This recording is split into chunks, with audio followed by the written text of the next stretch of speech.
नमस्कार दोस्तों, मैं गजानन अग्रवाल हाजिर है एक बार फिर से भौतिक विज्ञान कक्षा 12 प्रकाशिकी का भाग 6 लेकर।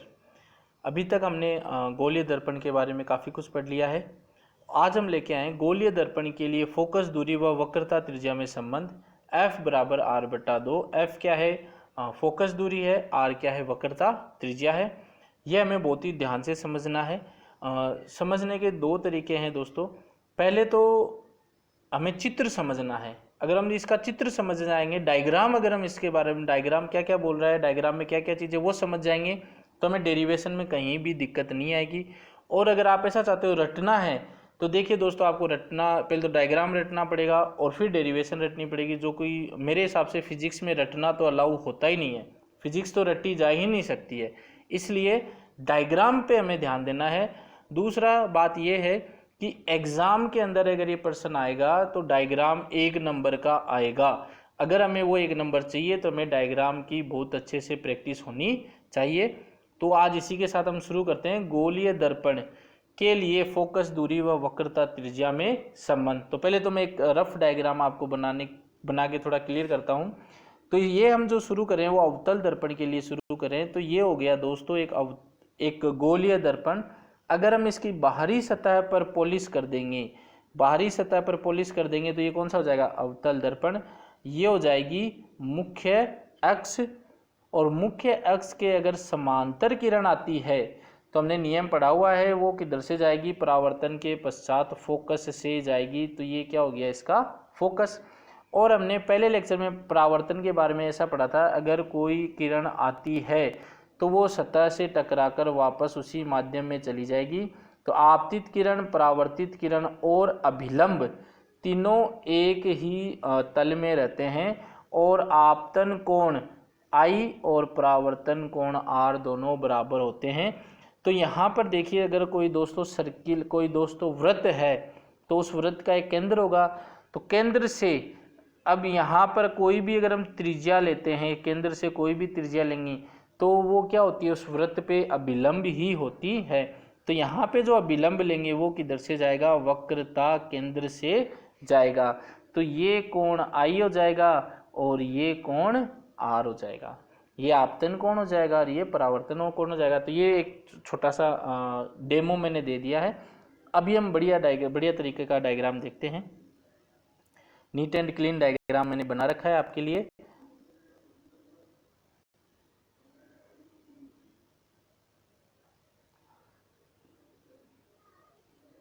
तो ये दोस्तों डायग्राम है। यहाँ पर ये तो हो गया आपका अवतल दर्पण, ये हो गई मुख्य अक्ष। ये ओ ए किरण मुख्य अक्ष के समांतर आ रही है, तो परावर्तन के पश्चात ये किधर जाएगी? फोकस से जाएगी।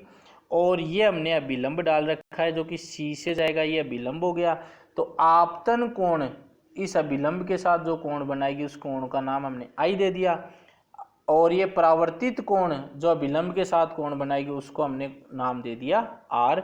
और I बराबर हमने थीटा मान लिया, R बराबर भी हमने थीटा मान लिया है यहाँ पर।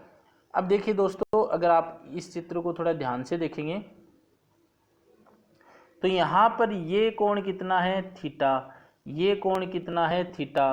तो ये जो ब्लू रंग से दिख रहा है ये कुल कोण कितना हो जाएगा? 2 थीटा। इसको एक बार फिर से बना लेते हैं। ये यहाँ से हमने अभिलंब ले रखा है, ये कोण कितना है? थीटा। ये कोण कितना है? थीटा। तो ये पूरा कोण कितना हो जाएगा? थीटा प्लस थीटा यानी 2 थीटा। ये हमने बना के दिखा रखा है। और यहाँ जहाँ पे परावर्तन हो रहा है वहाँ पे इस ग्रीन डॉट वाली लाइन से हमने मुख्य अक्ष पर क्या डाल रखा है? अभिलंब डाल रखा है। फिर इसमें आगे हम बढ़ते हैं, थोड़ा एकांतर कोण का भी इस्तेमाल होगा। एकांतर कोण क्या होता है? अगर जैसे दोस्तों ऐसे है, ये कोण अगर थीटा है तो एकांतर के हिसाब से ये कोण भी कितना होगा? थीटा ही होगा। साथ में ही अगर ये कोण 2 थीटा है तो ये कोण भी कितना होगा? 2 थीटा ही होगा। तो यहाँ पर देखिए दोस्तों,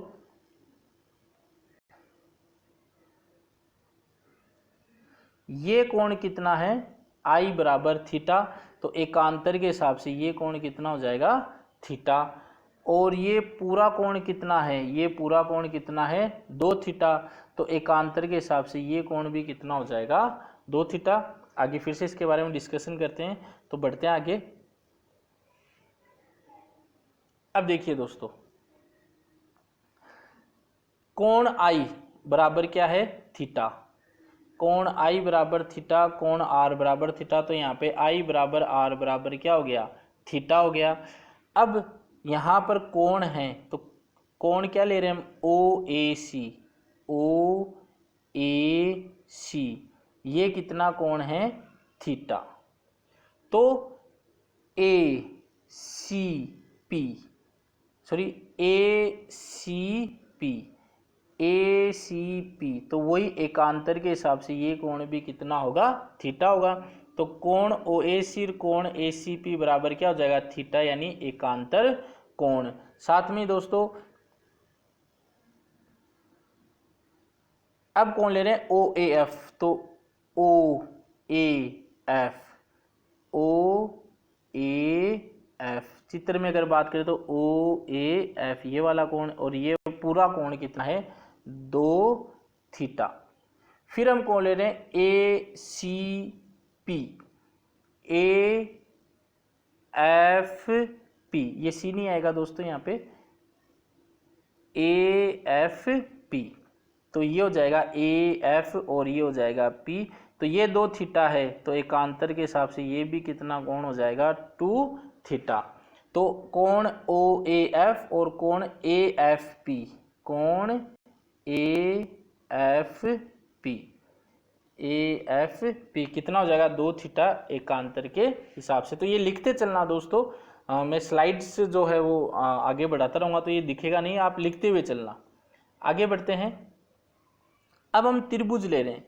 त्रिभुज कौन सा ले रहे हैं, ए सी एन। चित्र में कहाँ पर है, ए सी एन। तो ये मैं त्रिभुज बना देता हूँ यहाँ पर, ए सी एन। ये एन हो गया, ये सी हो गया, और ये ए हो गया। और ये कोण कितना है, थीटा।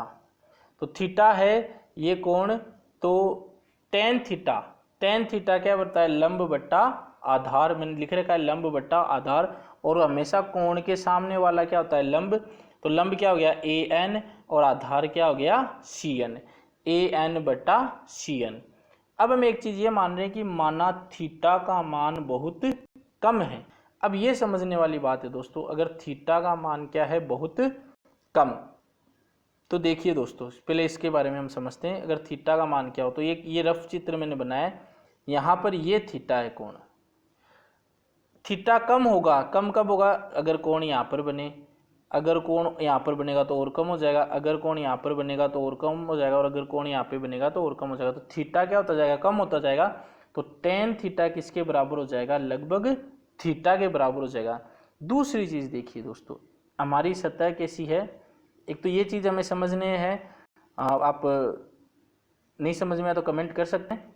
एक हमें ये चीज समझनी है, हमारी सतह कैसी है, कुछ ऐसी सतह है। ये हमारा कोण क्या है, ये से हमने एन डाल रखा है, ये कोण है थीटा। अब अगर थीटा कम होता है तो कोण कहाँ पर बनेगा, यहाँ पर बनेगा। यहाँ पर अगर बनता है कोण, तो ये जो एन बिंदु है वो किधर जाएगा, वो इधर खिसक जाएगा। ये जो एन बिंदु हमने लंब डाल रखा है किधर जाएगा, इधर ध्रुव की ओर जाएगा। एक बार फिर से मैं ड्रॉ करके बता देता हूं। हमारी सतह कुछ ऐसी है, ऐसा हमारा ये त्रिभुज बन रहा है, ए सी एन, और यहाँ पर बिंदु है पी। ये यहाँ पर कोण बन रहा है थीटा। अब हम बोल रहे हैं अगर थीटा का मान क्या बहुत कम हो, कम होने का मतलब अगर थीटा कहाँ पर बने, यहाँ पर बने, यहाँ पर अगर बने तो एन कहाँ पर आएगा, यहाँ पर आएगा। यानी एन किधर खिसक गया, पी की ओर। थीटा और कम हो जाए तो थीटा यहाँ पर आ जाए तो एन यहाँ पर आ जाएगा, तो वो पी की तरफ खिसकता जाएगा। और अब हम इतना कम मान लेंगे कि एन और पी क्या हो, संपाती। संपाती होने का मतलब है या तो बहुत कम दूरी हो, या जहाँ पर पी है वहीं पर क्या है, एन है। तो एन की जगह क्या है, पी है। तो टेन थीटा लगभग बराबर किसके हो गया, थीटा के। तो टेन थीटा किसके बराबर था, ए सी बट्टा ए एन के। तो हम ए सी बट्टा ए एन बट्टा सी एन, टेन थीटा किसके बराबर है, ए एन बट्टा सी एन के। तो ए एन बट्टा सी एन, और एन की जगह हम क्या लिख सकते हैं पी, तो ए एन बटा और सी एन की जगह क्या जाएगा सी पी। सी पी क्या है दोस्तों, ये दूरी है और केंद्र से ये दूरी क्या हो जाएगी वक्रता त्रिज्या, यानी सी पी की जगह हम क्या लिख सकते हैं आर, तो ये हो जाएगा ए एन बटा आर। ये हमने ले लिया था समीकरण 1, ये हमने ले लिया था समीकरण 2। अब देखिए दोस्तों त्रिभुज हम ले रहे हैं दूसरे वाला त्रिभुज क्या है ए एफ एन से।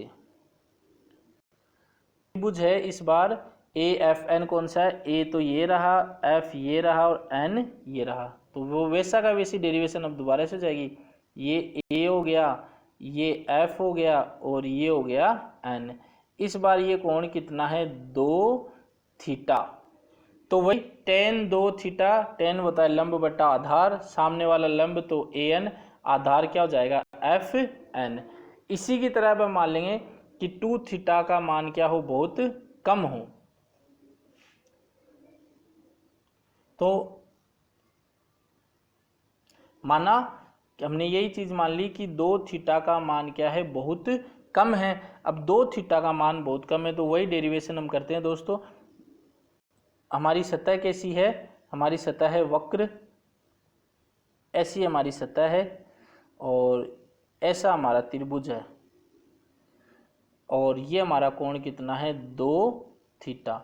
लेकिन अब हम क्या मान रहे हैं 2 थीटा का मान बहुत कम मान रहे हैं, तो बहुत कम मान रहे अगर यहाँ पर आएगा तो लंब ये कहाँ पर आएगा यहाँ पर आएगा। अगर थीटा का मान यहाँ पर आएगा तो लंब और इस पी के पास आ जाएगा। तो कहने का मतलब क्या है, जैसे जैसे थीटा का मान कम होता जाएगा तो ये जो लाइन है ये नीचे की शक्ति जाएगी, नीचे की शक्ति जाएगी तो एन की तरफ शिफ्ट होता जाएगा, पी की तरफ घूमता जाएगा। तो tan 2 थीटा तो किसके बराबर हो जाएगा 2 थीटा के, और एन व पी क्या हो जाएंगे समपाती हो जाएंगे। तो tan 2 थीटा बराबर तो किसके हो जाएगा 2 थीटा के, ए एन की जगह ए एन रखेंगे और बटा एफ एन, तो यहाँ पर एन की जगह एन व पी समपाती हो गई, एन व पी क्या हो गए समपाती, तो एन की जगह में यहाँ पे क्या रख दिया एफ पी। अब देखिए दोस्तों फोकस और ध्रुव के बीच की दूरी को हम क्या बोलते हैं फोकस दूरी, तो एफ पी की जगह हम क्या लिख सकते हैं स्मॉल एफ, जो कि किसको बताता है फोकस दूरी को। तो 2 थीटा बराबर क्या आ गया ए एन बटा एफ, और अगर हम पीछे वाली स्लाइड पे जाए तो थीटा बराबर हमने क्या निकाला ए एन बटा आर। तो समीकरण 2 से मान जो है वो समीकरण 4 में रखने पर, समीकरण 2 से मान समीकरण 4 में रखने पर थीटा का मान हमने समीकरण 2 में निकाला था ए एन बटा आर, ये ए एन बटा एफ है, ए एन से ए एन कट जाएगा तो 2 बटा आर बराबर क्या हो जाएगा 1 बटा एफ, या एफ तो इधर आ जाएगा, या f को अगर हम ऊपर ले जाएंगे, f को अगर हम ऊपर ले जाते हैं तो r भी ऊपर जाएगा और 2 आ जाएगा नीचे, तो ये आ जाएगा f बराबर r बटा 2, या r बराबर क्या हो जाएगा 2 बटा f। ये सूत्र हमें दोस्तों बहुत सारे उदाहरण में भी काम आएगा, जहां पर हमें क्या दे देगा वक्रता त्रिज्या दे देगी, लेकिन हमें फोकस दूरी नहीं दी हुई होगी, तो हमें फोकस दूरी इस सूत्र से हम निकालेंगे। वैसे ये जो f बराबर r बटा 2 है ये छोटे द्वारक वालों के लिए लागू होता है, जिन दर्पण का द्वारक क्या हो बहुत ही छोटा हो, लेकिन हमारे सिलेबस में है तो हमें जहाँ पर भी फोकस दूरी नहीं दी हो और वक्रता त्रिज्या दी हुई है तो हम इस उदाहरण इस सूत्र से हम निकाल सकते हैं।